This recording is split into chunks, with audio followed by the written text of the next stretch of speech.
I was born and raised in a Baltic country called Latvia. It's a small country located between Eastern and Northern Europe, pretty much on the border of the European Union. The country unfortunately is not doing so well financially. After 2008 economic crisis, the economy of Latvia started to shrink very actively. And on all of the different EU financial rankings, Latvia is pretty much always one of the last countries on the list. Economic problems triggered a massive migration from the country. EU membership allowed hundreds of thousands of people to leave the country freely and move to other EU member states which are doing better financially. So the small population of Latvia shrunk from about 2.2 million people in 2008 to about 1.8 million people today. That is why when I was growing up, the vibe of immigration has been all around me. Friends of my parents have been immigrating to the UK, Ireland, USA, Germany and other countries. Among those have been also my friends of my age with whom I communicated on the daily basis. When I was studying at school, I heard that most of the graduates were leaving my country in order to study abroad, and most of them of course have never returned. I must say that I am a very curious person and I was a curious child too, so the possibility of immigration actually looked pretty fascinating to me since the early childhood. Our family had a friend who immigrated to the UK. That happened when I was about 7 years old. They told me about the UK, beautiful castles, Harry Potter, Oxford and other posh and very beautiful English things. And somehow I became very fascinated by the UK as a kid. I googled a few things here and there and decided that I want to live in the UK too. Nobody took my decision seriously since I was a kid. I was 7 years old. However, the goal and later the dream of mine to move to the UK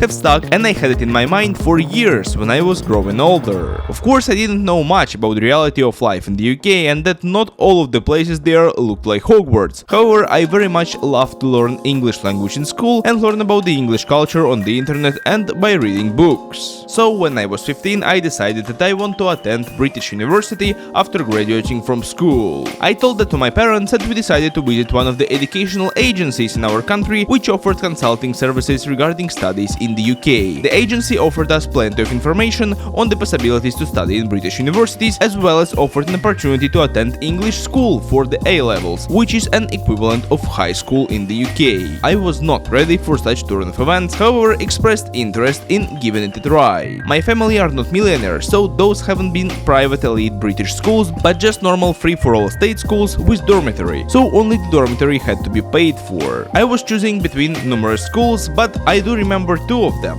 One of them has been located in the town of Leeds and the other in Wolverhampton. After careful consideration, I chose the one which is located in the city of Wolverhampton. I didn't know anything about the city and about the school itself besides some very undetailed information provided by the agency. And half a year later, I was sitting on a plane on my way to the new school in a new city and the new life. I had already visited Britain before arriving there to go to school. However, I have visited some big cities such as London and Glasgow, but never have been to the smaller ones, yet I thought that those must be cozy and lovely. And when I actually arrived to Wolverhampton, I was pretty shocked. It was a cold September morning. There was nothing cozy about the city. What I have seen actually made me wonder why didn't I check what the city I am actually going to study in. The buildings themselves have been wonderful and lovely, however the city looked extinct. There haven't been a lot of people on the streets, and the ones that have been there mostly looked pretty homeless. There have been lots of buildings that looked abandoned, and the general vibe of the city was pretty frightening for a newcomer. I was walking from the city center down the road to the school, looking at all of the buildings that looked abandoned. There was lots of trash and rare people I met didn't look quite friendly at all. Later on I was told by locals that Wolverhampton was actually considered to be one of the most criminal places in the UK. As of now I found information on Google that it's considered to be the most dangerous city in the West Midlands. Let me tell you that I wasn't actually expecting that when planning my immigration to the UK. But I want to be honest and say that despite the first impression from the city being pretty negative, after some time I started to see some beautiful things about the city. School at the same time didn't possess any of the bad qualities of the city. It was Hogwarts-like for me.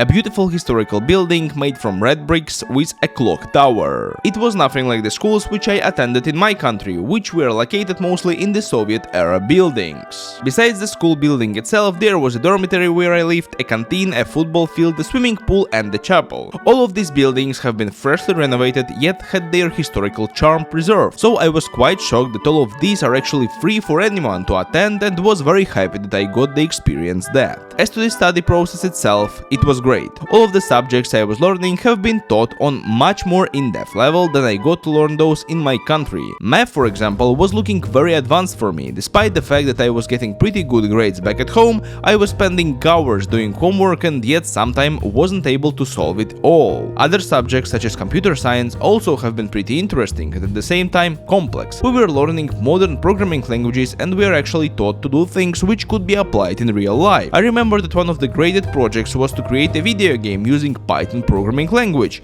Back at home we were using Pascal, which is a very old programming language in our computer science classes, so having to learn something modern was actually awesome for me. Another thing which I find fascinating about the British schools is the discipline and the respect paid to elder people and the traditions. As I said earlier, the school had a chapel on its premises. Every morning started with the assembly in the chapel, which each and every student should have attended at a particular time. In the chapel, the general school news have been presented to the students and we all had to pray together. The school hasn't been marked as religious, yet every morning started in chapel with all of us together reading the Lord's Prayer. Students of the school have been very multinational. Biggest part, of course, came from the UK itself, however, there have been lots of guys from India, Ireland, Poland, Baltic states, as well as many other countries. All of us had different religions and the attitudes towards religion, however, we all have been starting our day with the Lord's Prayer. I do find this to be awesome. I think that we should respect the country in which we live,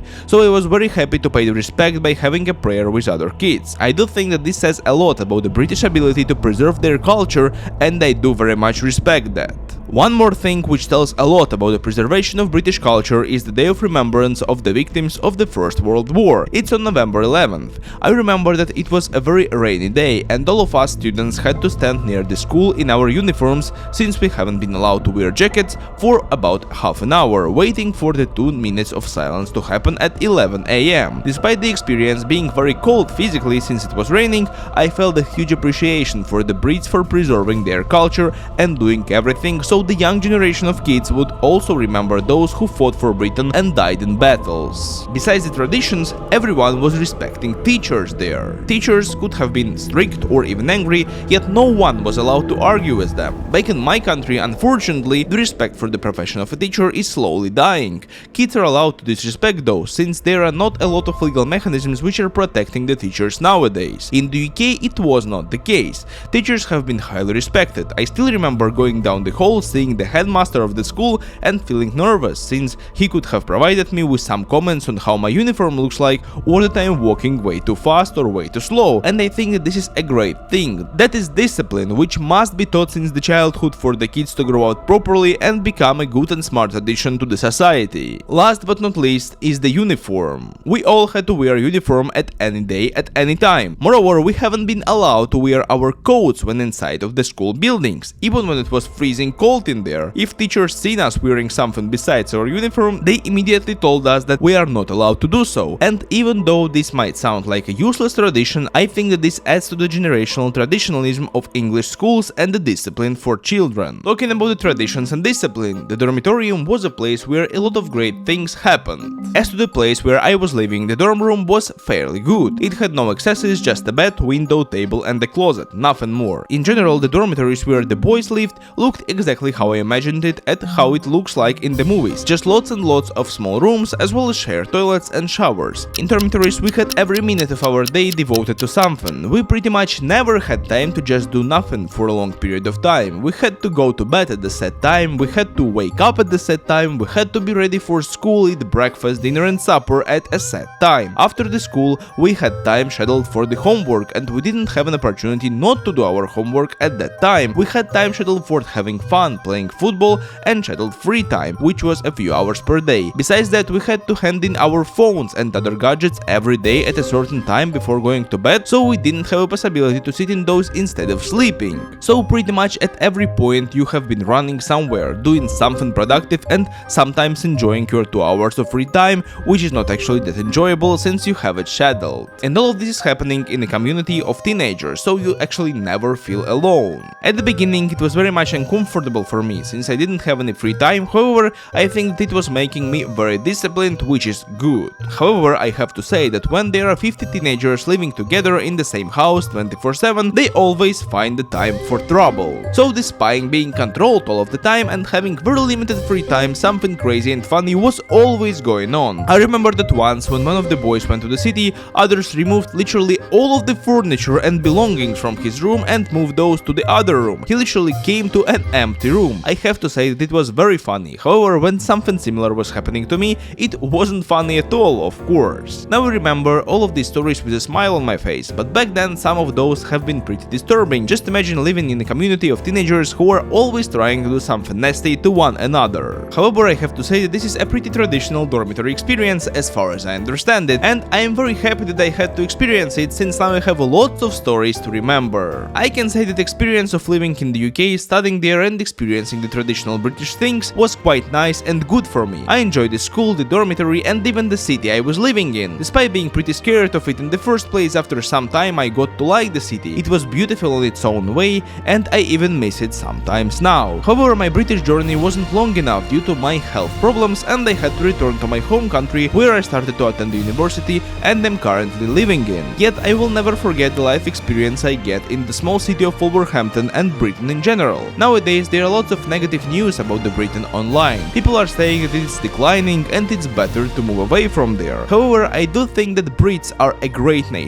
with a great history and achievements, which knows how to do things, how to organize education, how to preserve the culture and develop the country, and I am more than sure that the UK will prosper and the Brits should be very much proud of their country. And that's it. Thank you so much for watching. Press a like button under this video if you liked it. Join my Discord server in order to communicate with me if you want to. The link is down in the description, and of course subscribe to my channel. Thank you very much for watching this video. Bye.